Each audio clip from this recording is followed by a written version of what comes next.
In an Estonian high school where students are playing basketball, a boy named Joseph struggles to perform well, facing insults and bullying from his friends. When he finally has a chance to score, he panics due to their taunts and misses, leading to further bullying from his teammates. In the locker room, the other students mock his appearance. One student begins to bully him by forcing him to take a shower first. Eventually, they undress him and lock him in the girls' changing room. They stand up for him and help him get out, but the boys, particularly Anders, argue with Casper for leaving the door closed. After class, Casper speaks to Riina and Thea and learns about a party at Riina's house. He stops Thea to discuss the incident, but she expresses her disappointment in him, saying that what happened was unacceptable, and then she walks away. At home, Joseph's father, a former military man, was cleaning his gun and asked Joseph if he wanted to join him for shooting practice. However, Joseph's mother intervened, and Joseph explained that he had other commitments. When his father inquired about the school, Joseph pretended everything was fine. His father then handed him $500 and left for shooting training. Meanwhile, the boys arrived at Riina's house for the party, where Thea was in the kitchen preparing food. Suddenly startled by one of the boys, Tumas accidentally dropped a plate,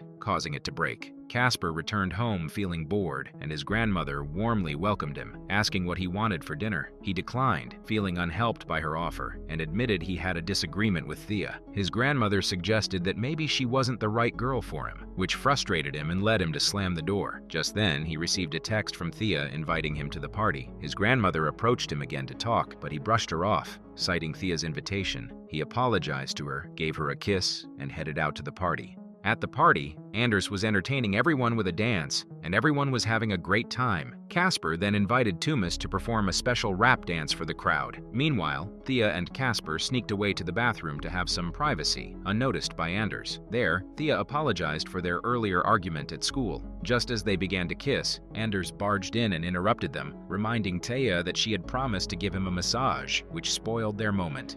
Anders then confronted Casper, starting an argument because Casper had let Joseph out of the girls' changing room. Thea urged Casper to return to the party, but Anders angrily followed them, insisting that he was just trying to protect Joseph. The argument escalated, with Casper challenging Anders by asking what if he had chosen to protect Joseph. This led to a full-blown fight, and as Casper left, Anders warned him that it wasn't over. The next day in class, the students were playing with coins when Casper noticed that his desk was a mess. Just then, the teacher entered and asked everyone to show their homework. He decided to sit with Joseph, but while he was picking up his pen, another student grabbed Joseph's notebook and passed it to someone in the back. The teacher demanded that they return it, but the students weren't interested in complying. As a result, she decided to punish the entire class, making them stand for the duration of the lesson until they returned the notebook, with the exception of Joseph. Despite the difficult situation, the students refused to give it back, and once class was over and the teacher left, they cornered Joseph at the door, hurling insults at him for the trouble he had caused. They pressured him to apologize instead of returning his notebook, threatening him by saying that he would get beaten up every morning. Casper was about to leave when Anders insulted him as well.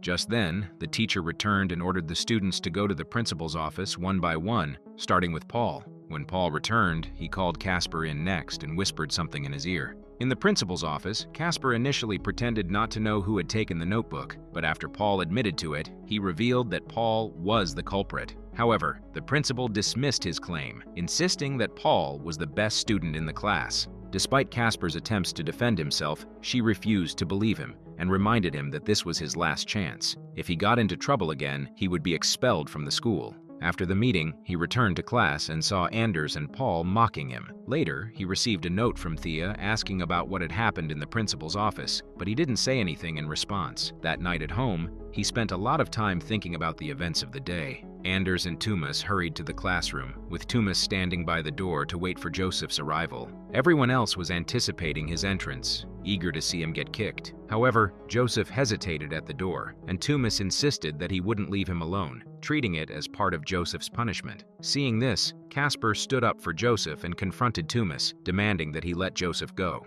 In the midst of their struggle, Casper created an opening for Joseph to enter the classroom, which caused Tumas to fall to the ground just as the teacher arrived to start the lesson. Paul passed a note to Casper during class, filled with insults and a reminder that their conflict wasn't over. After class ended, the teacher instructed both Casper and Joseph to lock the door behind them. Outside, the boys were waiting, and as soon as they came out, they began to fight, separating Casper from Joseph. They kicked Joseph until he collapsed on the ground, even cutting his shoelaces. The other students mocked him as they left for their next class. Joseph then entered his next class wearing only his socks. When the teacher asked about his shoes, Joseph explained that the other boys had thrown them away. The students continued to ridicule him for his appearance, particularly for not wearing branded clothing, which led to him tearing the label off his shirt in frustration. Casper asked Joseph how he would get home, and after class, he brought Joseph his shoes, even though he himself was barefoot, demonstrating his friendship. He also offered Joseph some branded shoes to wear. Later, Casper went to see Thea, who inquired about his friendship with Joseph. He admitted that he couldn't stand by and watch Joseph being bullied mercilessly. When Casper got home, his grandmother asked where he had been.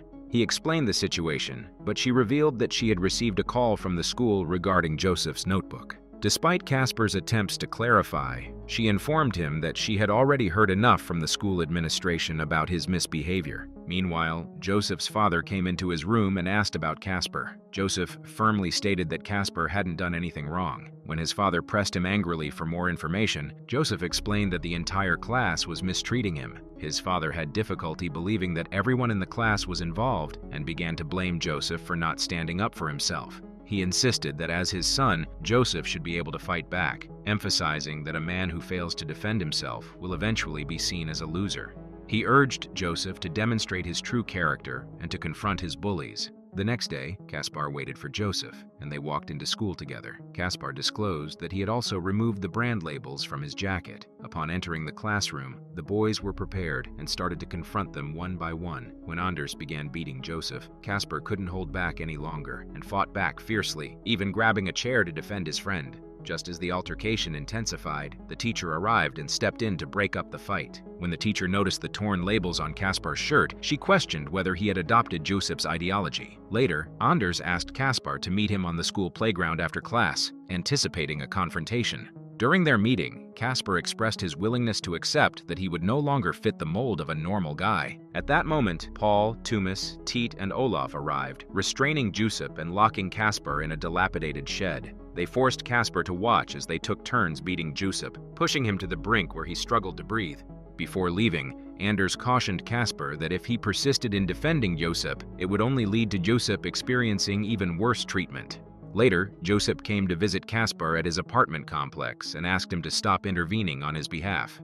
Caspar, worried about Joseph's well-being, inquired about his plans, jokingly suggesting that Joseph could retaliate by appealing to a moral higher ground. However, Joseph believed it was better to endure the bullying until he finished school, hoping to avoid his tormentors and eventually find freedom. Meanwhile, Thea was filled with both sadness and anger as the class began to mock Joseph and Caspar in a homophobic way, insinuating that they had romantic feelings for each other. This accusation added to Caspar's stress, and when he tried to reassure Thea, she interpreted his concern for Joseph as a sign that he cared more about Joseph than about her. Feeling hurt, she decided to distance herself from him. In the meantime, Joseph suffered another beating in class. When Joseph arrives home from school, his mother, Leena, immediately notices the severe bruises on his chest and a cut on his chin. She demands to know what happened, but Joseph refuses to share any details, and his father, Margus, backs him up in his silence. Worried about her son, Leena reaches out to the school administration, leading to the entire class being held responsible for the bullying. When Lane confronts the class about the issue, Joseph,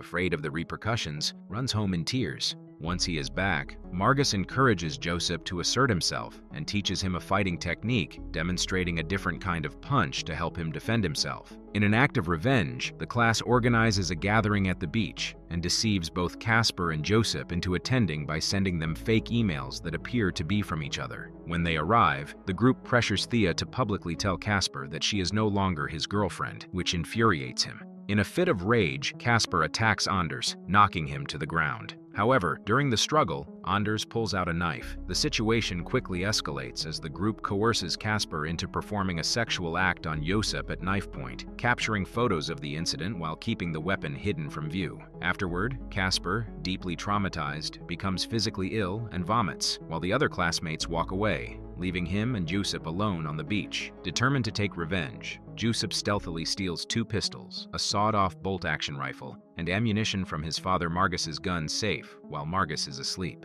The next morning, Casper wakes up, embraces his grandmother, and apologizes for his past actions, receiving her forgiveness in return. Shortly after, Casper and Yusuf head to school, armed with guns. As Yusuf and Casper walked through the school, both students and teachers noticed the weapons they were carrying. When a teacher approached them to inquire about it, they simply brushed past her, with Yusuf telling her to call the police. Curly, a gothic girl from their class who had witnessed the incident at the beach, chose not to intervene and allowed them to proceed with their plan. Once inside, Yusuf and Caspar targeted the students who had bullied them. Yusuf shot Teet at close range, then aimed his weapon at Olav, killing him with a shot to the head. In an additional act of violence, Joseph shot and killed Riina, Thea's best friend. To their astonishment, Casper accidentally shot an 8th grade girl from another class while attempting to target Anders. During the chaos, Tumas tried to grab the gun from Joseph, but ended up getting shot in the abdomen instead. At the same time, Anders and Paul managed to overpower Joseph and take his rifle from him. However, Casper intervened just in time, shooting Paul in the head to save Joseph.